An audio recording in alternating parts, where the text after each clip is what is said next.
Bakit naisip mo yung Tres Mundo? Ay nakita ko po magandang impact sa tao. At saka sampalataya talaga ako, nakikita ko lahat ng mga video mo. Maganda ang impact o maraming mga baser na nangungutya? Hindi ko napansin yung baser na baser, pinakikita ko talaga sa tao talaga nung ginagawa talaga. Malapit sa mga kampo ng pulis. Mm. Apo. Mm. Andyan mga pinsan ko dyan, pulis Kabuyaw. Mm. Pamangkin ako ni General Danao. Huwag mo na banggitin yung mga kwan. Kasi naka-vlog tayo. Kailangan mayroon silang confidential sa sarili nila. Apo, idol. Bakit naisipan mo dito sa Tres Mundo? Anong nagtulak sa iyo na mas gusto mo dito? Ang nagtulak sa akin yung pagtitiwala na nakikita ko sa mga video mo. Kahit maraming nangungutya? Hindi siya idol, hindi ko pinapansin yung ngutya na yan. Nakikita ko talaga yung tao na magkatiwalaan, tapos ginagawa niya sa tama. Oo. Asan yung mga gamit mo? Kung ano yung nakikita mo sa vlog ko, yan din yung mangyayari sa'yo.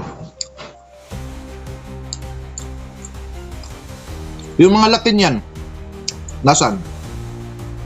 Ang Latin nito, wala dito. Yan. Sa bahay niyo, wala ka nang natira dahil pag once na iniwan mo na yan, gambalain ka pa rin kahit Wala na, pinambibigay ko na yon. So, yan lang. ito. Oh, yeah.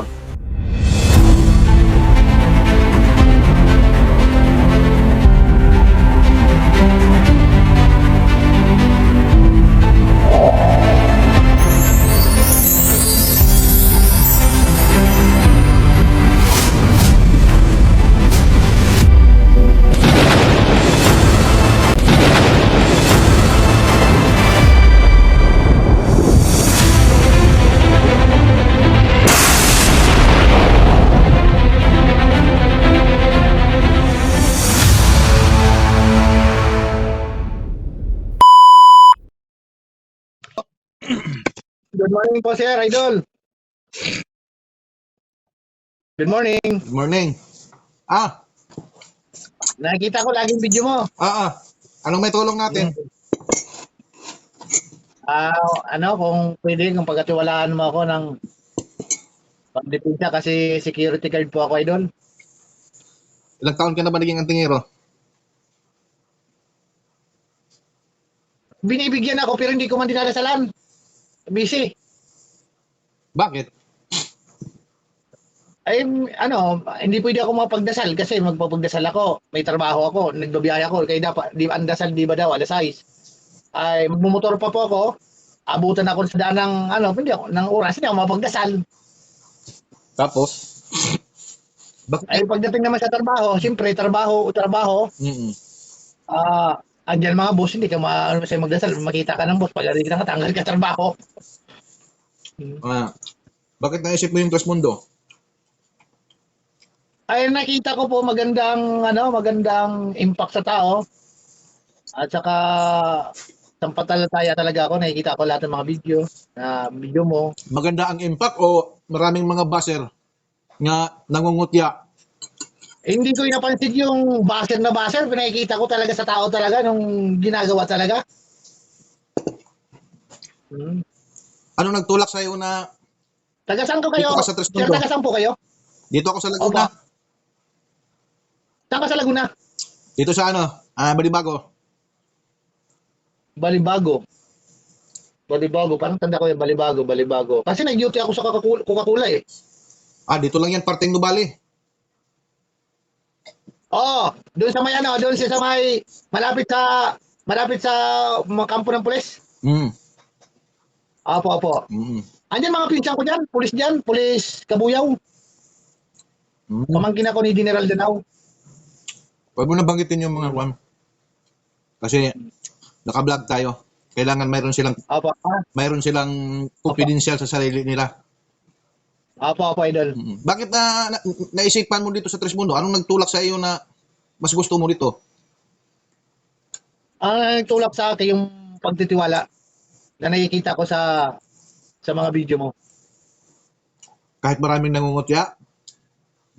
Hindi siya ano nga idol, hindi ko pinapansin yung ngutya-ngutya na yan. Nakikita ko talaga yung tao na magkatiwalaan, tapos ginagawa niya sa tama. Oh. Asan yung mga gamit mo? Kung ano yung nakikita mo sa vlog ko, yan din yung mangyayari sa'yo. Yung mga Latin yan, nasan? Ang Latin, ang Latin nito, ang Latin nito, walang Latin, sinat lang. Ilan ba yung mga gamit mo?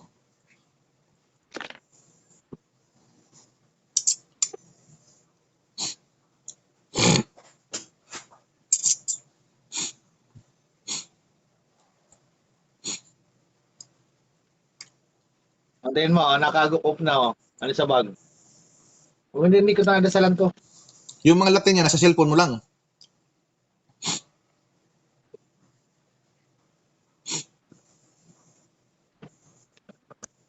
Dito. Yan. Sa bahay niyo, wala ka nang natira dahil pag once na iniwan mo na yan, gambalain ka pa rin kahit Wala na, pinambibigay ko na yon. Ito. Yan lang. Ito. Oh, yeah. Sige. Mayroon kang tubig dyan. Ano bang pakiramdam mo sa katawan mo? Habang hindi mo na yan ginagamit.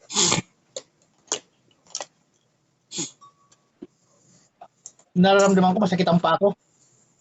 Arthritis.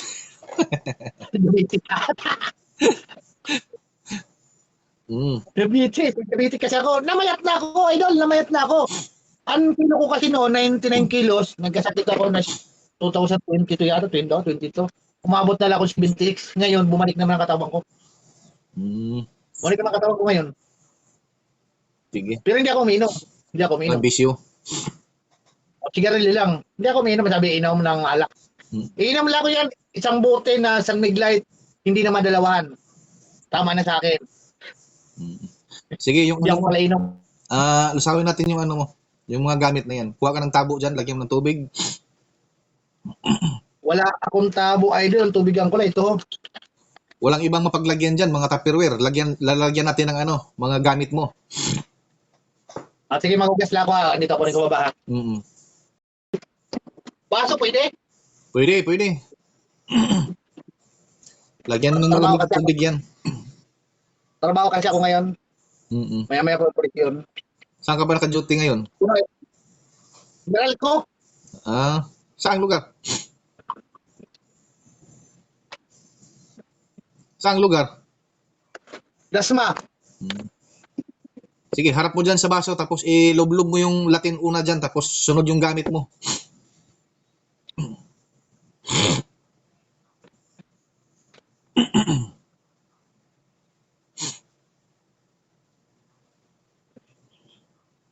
Pasok. Oo, yan. Lahat ng Latin mo. Lublob mo yan dyan.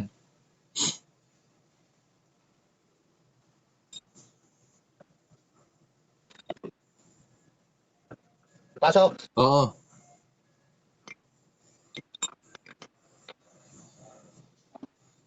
Sige, basahin mo lahat yan. Ilublob mo sa baso. Pati yung tangkay. Sige, harap mo yan sa akin. Tutok mo.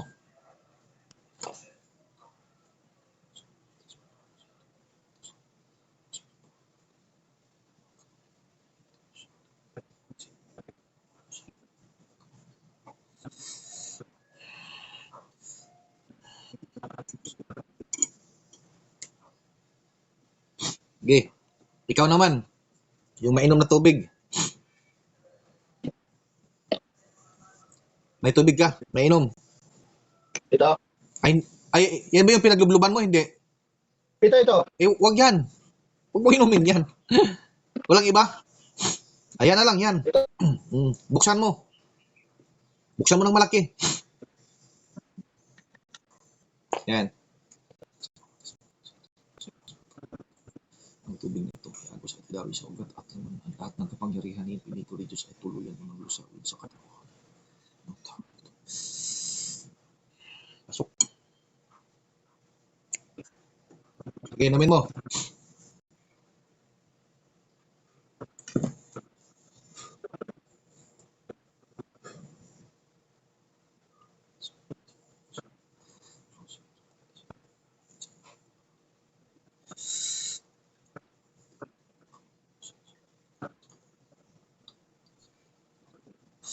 O nga.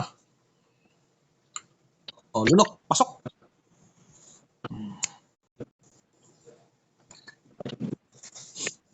Tumayo ka. Ilakad mo kung sakit pa ba yung paa mo.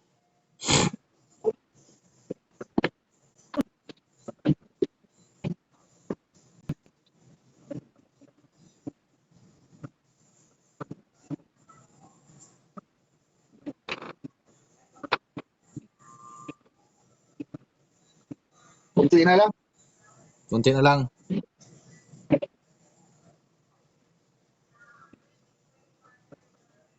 No. Kaya, Ha? alam mo wala ka. Ano? Oo, Ano? wala.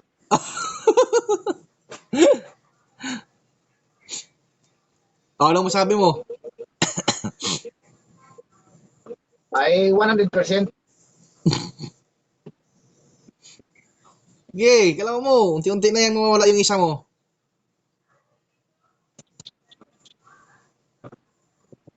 Tapos minsan ito na parang namamanhid. Ito natin. Ngayon.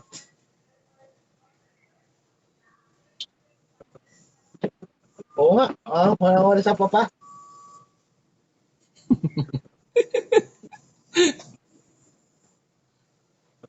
Sarap yan. Pagdating ng Pasko, mayroong 13-month pay bonus pa. Tapos wala pang karamdaman.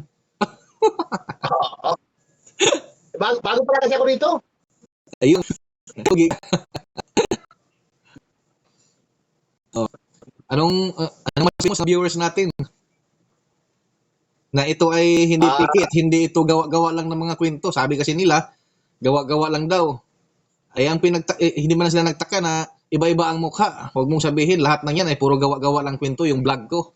So ikaw ngayon, isa din kaya na magpapatunay kung ito ba ay gawa-gawa lang o kwento lang.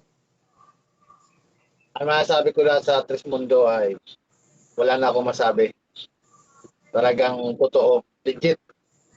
Sa mga kakuya ko, sa mga ate ko, kung saan man kasulok ng mundo na Eagles, 100% ang Trismundo. So ayan mga ka-vlog ko na nakita nyo ang patunay ng ating kapatid natin sa espiritual. At yan ay hindi gawa-gawa at hindi lang kwento, kundi totoo at may napatunayan. So mga ka-vlog ko, paki-like and share, and hanggang dito na lang ako mga ka-vlog ko, naway naunawaan at naintindihan ang vlog na ito. Sa mga makitid ang utak, huwag nyo nang panoorin ang video na ito, scroll nyo na lang, at maraming salamat sa inyong lahat. Bye-bye!